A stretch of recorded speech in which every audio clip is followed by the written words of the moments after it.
We have a special treat for you today. We're at the North Central Oklahoma Cactus Botanical Garden with Mr. Virgil Nimrod, who's a curator. And Virgil, welcome to Oklahoma Gardening. Well, thank you very much. Now, we are going to just briefly show you some of the collection of one of the largest collections in the Midwest of cactus and succulent. And to start with, I'll just pose that question for you, Virgil.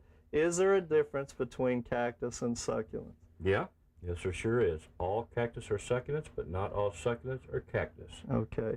And it basically has to do with the thickness of the stem and certain characteristics. Exactly. Most importantly, though, they all have special conditions like any plant. And we'll talk about that a little bit, too. First of all, Virgil, tell us, what is your operation here? What do you have to offer for the general public to come and see? We're trying to show the people the diversity in cactus, point out the endangered species of cactus and what their plight is, okay, in the environment. We try to explain to them a little bit of a tale about each one of them, the origin. Some date back to Christ, okay, in here. Some of them you have a succulent cactus all in one plant. Some of them produce a phenomenal bunch of leaves. Oh gosh, just a little bit of everything we're trying to Well, I am truly amazed at all of the different colors, shapes, sizes, and I understand you have over 1,000 different. We do. 1,000. We have 500 in here in this greenhouse alone. Okay. Okay, and then we have another 500 that we will probably enter in later on as the season, you know, progresses, getting forward to next year. Okay. Now you've just opened up this year then for the actual display gardens. Yes. But you've been collecting for over 20. Yeah, about 22 years. 22 years. About 22 years. Now you also have a society associated with this. Tell us a little bit about that. What it was the people are interested in trade here, tourism, coming to our town because it's a small town. So we formed an association of people. The president is the principal of the school, you know, and different you know, city members, and we meet once a month and we discuss the problems with this, our up-and-coming events, what we're going to do to get tourism here in Covington. Okay, you know. Good. Well, and so they can join up as a member and gives them more benefits, and I guess if someone's really interested in cactus or succulents, this is an educational process. Oh yeah, more so, yes it is. Yes it is. Well, one thing that I'm interested in too, again, you've got so many different types. You tell me that one of your favorites is what you call a crest. Now, the crest, is a crest a naturally occurring process? No, it isn't natural. It is not. What causes this? I guess it's almost a deformity in a way, right? Yeah, it's actually a sport. Okay, number one. Number two, it's called fasciculation. What the plant does. There's many theories about why it does this. Okay, some people say from damage. Some people say it's genetic. Something genetically wrong with the plant. Some people say it's a bacteria that's gotten the plant. This one gentleman in Texas says the fungus that gets in the plant. Nobody really knows. Okay, why they fasciculate. It causes this growth, which yes, it does. Again, it may not be normal for the plant, but it's very attractive in collecting. So this is what it should look like. It is. This is Echinopsis multiplex regular, and what it did, it just threw up one pup on it, the fasciculated. Okay.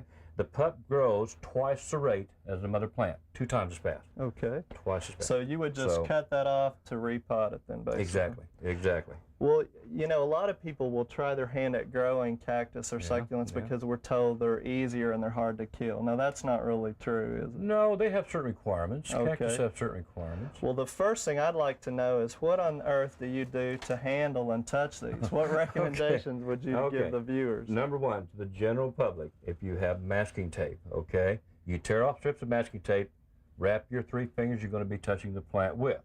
Okay, now we're going to take this from a 3 to 4 inch pot. Okay. You would take the plant. Sometimes you have to tap it. You know, depends on what it is. You have your root ball here. Okay. Then you use a soil that doesn't compress. It stays very loose and drains well. And Virgil, I want to ask too, for some reason we think to grow cactus or succulents they should be in sand. You really don't have any sand in there. I don't even use a third sand in my mix. Okay, so you're emphasizing just well drained. Exactly. And how can you tell that is? By the time you grab the soil, and if you hold it, and if it packs, it's no good. But see, she doesn't want to pack. Right, okay. You know, and you can squeeze it hard. As long as it doesn't pack, it drains well. Now, some people do put a little bit of sand, you know, in their soil mix. It's fine. To a minimum, though. It's fine. You don't want to do much. Use your 3 fingers you've taped to hold the cactus when you get it in place. I'm not doing this because I've handled You're pretty much resistant to them by 22 years, Yeah, about aren't that you? time you don't have no problem, but you can use this to hold the Okay. cactus, and it won't go through on your fingers as bad. Right. Now I noticed you only Yeah. bumped it up a size One or two time. bigger. Why would we not go ahead and just put it in a bigger pot? Over potting them, by the time if you overpot this plant, let's say to 3 or 4 times, let's say you take it to a 6-inch, the plant is going to be so busy making roots, it's not going to be growing. Well, plus You know, it may that's be holding too much moisture too. Is Exactly, exactly. now, should cactus or succulents have pretty bright light, and what about watering No. requirements? You can use a moderate light on them. Now, I water just basically by rule of thumb. When the plant dries thoroughly, I water thoroughly. Just like any And other that's house it. plant. Exactly, basically. exactly. Only thing you can go on vacation with these plants. You can't with foliage. Right. You have to be there. And to so water. if they dry out a little bit more, they're going to hold their own versus some plants would wilt down a little bit. maybe. Exactly. That's why they're called cactus. and Okay. succulent. They store water, suck and store water. in Okay. it. So Well, Virgil, again, I am just really impressed with the numbers that you Great. have here for people to see. So Great. we would encourage people to come to Covington, Oklahoma, which for is sure. just what, west of Perry, basically. Exactly. What's And visit with Virgil, and I guess you also sell a few on the we side do too. to support the society we Okay. formed here, and it's free here. You know, Right. there's no charge for it. They can come in. My gosh, We do all day. also might add too that you've recently been accepted on as one of the Oklahoma Botanical Garden and Arboretum's affiliate have. gardens. We So we have. want to We have. congratulate you there too. Thank you. And again, thanks for showing us. We've had a Yeah. lot of fun. And again, if you'd like to learn more about cactus or succulents, this is a place to be. Great. Thanks, great. Virgil. Thank you very, very much. Thank you.